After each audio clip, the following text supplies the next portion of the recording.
Hi guys, அஸ்ஸலாமு அலைக்கும். இன்றைக்கி நாம் ட்ரெண்டி மீடியா டிவியில் வெளியே பார்க்குறதுக்கே நல்லா கிறிஸ்பியாக உள்ள ஜூஸியாக இருக்கக்கூடிய ஒரு ஈஸியான ஸ்நாக்ஸ் ரெசிபி எப்படி செய்யலான்னு தான் பார்க்க போகிறோம். வாங்க வீடியோக்குள்ளே போகலாம். மாவு பிசைறதுக்கு ஒரு அகலமான பாத்திரம் எடுத்துக்கோங்க. அதில் கொஞ்சமாக தண்ணி சேர்த்துக்கலாம். தேவையான அளவு உப்பு சேர்த்துருங்க. இதில் நாம் ஒரு ஸ்பூன் அளவுக்கு டால்டா சேர்த்துக்கலாம். டால்டா எதுக்கு சேர்க்குறோன்னா நம்மளுக்கு அவுட்ஃபிட் நல்லா மொறுன்னு வர்றதுக்காக தான். இதை இந்த தண்ணியோட கொஞ்சம் கரைச்சிட்டு நம்ம எடுத்து வச்சுருக்கிற 2 கப் மைதாவையும் சேர்த்துடலாம். சேர்த்துட்டு எல்லாமே நல்லா மிக்ஸ் ஆகிற மாதிரி கலந்து விடுங்க. நம்ம இதில் yeast, baking soda, baking powder அந்த மாதிரி எதுவுமே யூஸ் பண்ணலை. ஒன்லி இந்த டால்டா மட்டும் தான் நம்ம சாஃப்ட்னஸ்க்காக ஆட் பண்ணியிருக்கோம். இதில் எனக்கு கொஞ்சம் தண்ணி தேவைப்படுது, அதனால் நான் தண்ணி லைட்டாக தெளித்து பிசைஞ்சு எடுத்துக்கிறேன். பூரி மாவு கன்சிஸ்டன்சிக்கு நம்ம இதை பிசைஞ்சு எடுத்துக்கணும்.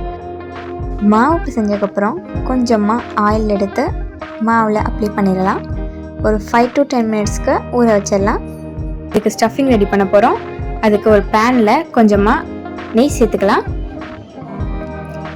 அதில் ஒரு ஸ்பூன் அளவுக்கு கசகசா சேர்த்துருக்கேன். கசகசா இல்லைன்னா வெள்ளை எள் கூட நீங்கள் சேர்த்துக்கலாம்.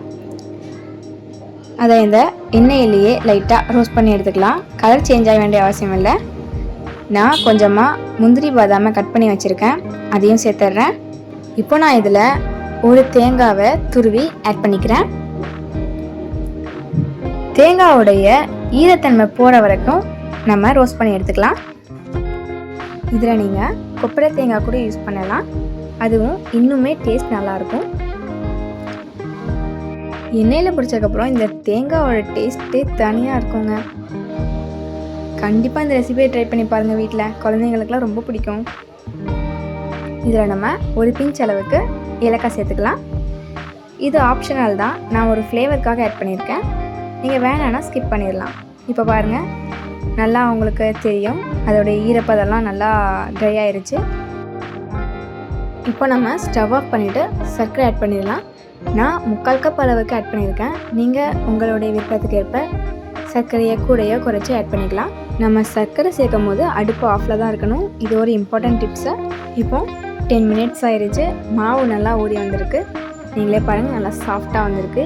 அதே சேம் டைம் நல்லா திக்னஸாக இருக்குது மாவு. இப்போ நம்ம உருட்டி பீடா போட்டுக்கலாம். ஒரே சைஸாக போட்டுக்கோங்க. இப்போ நம்ம இதை நல்லா உருண்டைகளாக உருட்டி எடுத்துக்கலாம். ஒன்று உருட்டி எடுத்துக்கோங்க.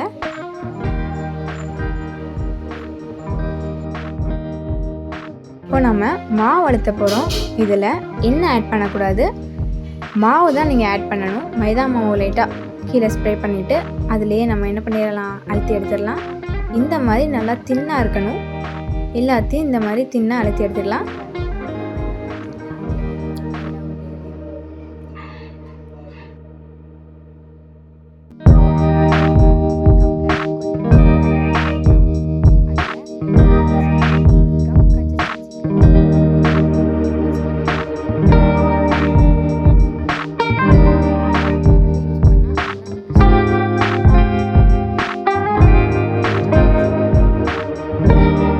இதில் நம்ம ரெடி பண்ணி வச்சுருக்கிற மைதா கம்மை சைடு ஃபுல்லாக அப்ளை பண்ணிடலாம்.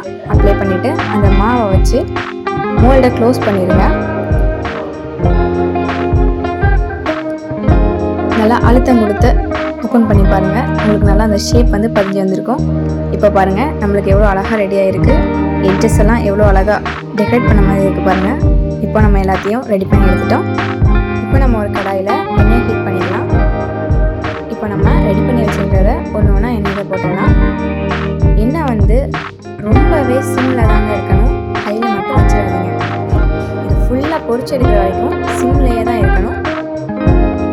லைட்டாக வெந்தக்கப்புறமா திருப்பி விட்டுக்கலாம். 2 பக்கமும் நல்லா வேகிற மாதிரி திருப்பி விட்டு வேக வைங்க. ரொம்ப நீங்கள் அழுத்தம் கொடுத்தீங்கன்னா அது வந்து பிரிஞ்சிடும். அதனால் லைட்டாகவே மெதுவாகவே திருப்பிக்கோங்க. இப்போ பாருங்கள், நல்லா நம்மளுக்கு கோல்டன் கலர் வந்தோடனே எண்ணெயை வடித்து எடுத்துடலாம்.